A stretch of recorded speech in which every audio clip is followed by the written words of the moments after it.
India 360 news पर मैं विजय आप सभी का स्वागत करता हूं। पेंशन व ब्याज आय पर निर्भर करीब 75 साल से अधिक उम्र के बुजुर्गों को अब ITR नहीं भरना होगा। वित्त मंत्री निर्मला सीतारमण ने बजट भाषण में कहा कि पेंशन और ब्याज आय पर निर्भर रहने वाले 75 साल से अधिक उम्र के वरिष्ठ नागरिकों को अब आयकर रिटर्न भरने की आवश्यकता नहीं है। उन्होंने कहा कि 50 लाख तक की कर योग्य आय, 10 लाख की विवादास्पद आय वाले करदाताओं के लिए एक विवाद निपटान कमेटी बनाई जाएगी। और वेस्टर्न ऑस्ट्रेलिया में कोरोना का एक मरीज मिला और 20 लाख लोग 5 दिन तक लॉकडाउन में रहेंगे। वेस्टर्न ऑस्ट्रेलिया में होटल की एक सिक्योरिटी स्टाफ के संक्रमित मिलने के बाद 5 दिन का लॉकडाउन लगा दिया गया है और पर्थ मेट्रोपोलिटन एरिया और साउथ वेस्ट रीजन में पूरी तरह से लॉकडाउन रहेगा। आपको बता दें कि इस एरिया में 20 लाख से ज्यादा लोग रहते हैं। और अमेरिका में 1 फरवरी से पब्लिक ट्रांसपोर्ट में मास्क जरूरी और पाकिस्तान ने 6 देशों की यात्रा पर 28 फरवरी तक रोक बढ़ाई है। दिल्ली मेट्रो रेल कॉर्पोरेशन ने किसानों के प्रदर्शन के बीच सोमवार को ग्रीन लाइन पर brigadier Hoshiyar Singh station, Bahadurgarh city station, Pandit Shriram Sharma station और टिकरी बॉर्डर स्टेशन पर प्रवेश और निकास द्वार बंद किए हैं। वहीं गाजीपुर बॉर्डर पर किसानों के प्रदर्शन के चलते अक्षरधाम पर नोएडा जाने वाले ट्रैफिक को डाइवर्ट किया गया है। स्वास्थ्य एवं परिवार कल्याण मंत्रालय के अनुसार पिछले 24 घंटों में देश में कोविड-19 के करीब 11,427 नए मामले सामने आए, जबकि 118 और लोगों की महामारी के कारण मौत हो गई। अब तक कोविड-19 के कुल 1,07,57,610 मामले सामने आए, जबकि 1,54,392 लोगों की मौत हो चुकी है। और इसी के साथ में कैबिनेट ने दी बजट 2021-22 को मंजूरी। और आपको बता दें कि निर्मला सीतारमण ने ये तीसरी बार बजट पेश किया है। और केंद्रीय बजट 2021 और 22 पेश करते हुए वित्त मंत्री निर्मला सीतारमण ने कहा कि केंद्रीय सड़क परिवहन एवं राजमार्ग मंत्रालय के लिए करीब 1 लाख करोड़ से ऊपर की राशि आवंटित की गई है। उन्होंने कहा कि यह इस मंत्रालय को आवंटित की गई अब तक की सबसे सर्वाधिक रकम है। और इसी के साथ में बजट में शहरी स्वच्छ भारत मिशन के लिए 1.5 करोड़ के आसपास की राशि आवंटित की गई है। और सरकार लॉन्च करेगी व्हीकल स्क्रैपेज पॉलिसी। निजी वाहनों का होगा करीब 20 साल में फिटनेस का टेस्ट। सीतारमण के अनुसार इस पॉलिसी के तहत निजी वाहनों का 20 साल और कॉमर्शियल वाहनों का 15 साल में फिटनेस टेस्ट किया जाएगा। और बजट 2021 और 22 पेश करते हुए वित्त मंत्री निर्मला सीतारमण ने सोमवार को कहा कि प्रति 10 लाख लोगों पर 112 मौतों के साथ भारत सबसे कम कोविड-19 मृत्यु दर वाले देशों में शामिल है। उन्होंने यह भी कहा कि भारत कोविड-19 के सबसे कम सक्रिय मामलों वाले देश में से है और सीतारमण के अनुसार यही अर्थव्यवस्था की रिकवरी की नींव है।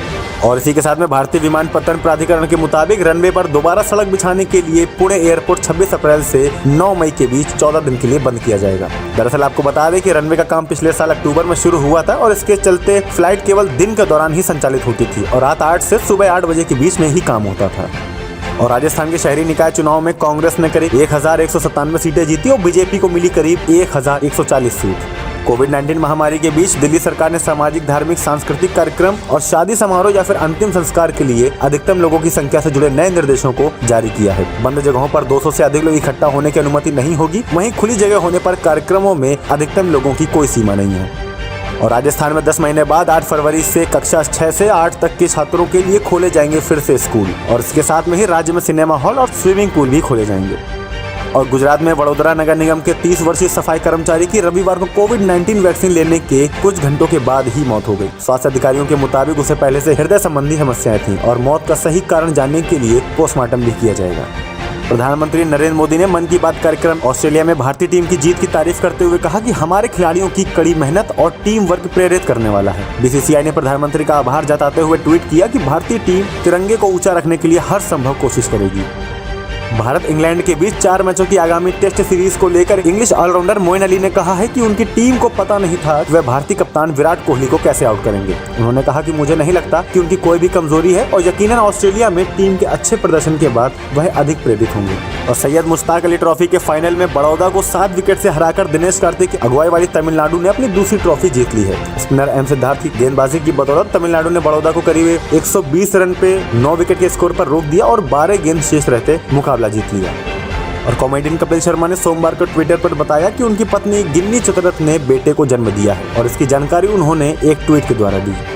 अनुष्का शर्मा ने अपने न्यू बॉर्न बेबी की पहली झलक सोशल मीडिया पर साझा की है। उन्होंने जो फोटो शेयर की है उसमें वो बेटी को बाहों में लिए दिख रही है। उनके पति और भारतीय क्रिकेट टीम के कप्तान विराट कोहली उनके बगल में खड़े हैं और दोनों बेटी को प्यार से देखते हुए नजर आ रहे हैं। अनुष्का ने अपनी पोस्ट में खुलासा किया कि उन्होंने अपनी बेटी का नाम वामिका रखा है और साथ ही दुआ और शुभकामनाएं देने वालों का शुक्रिया भी अदा किया है।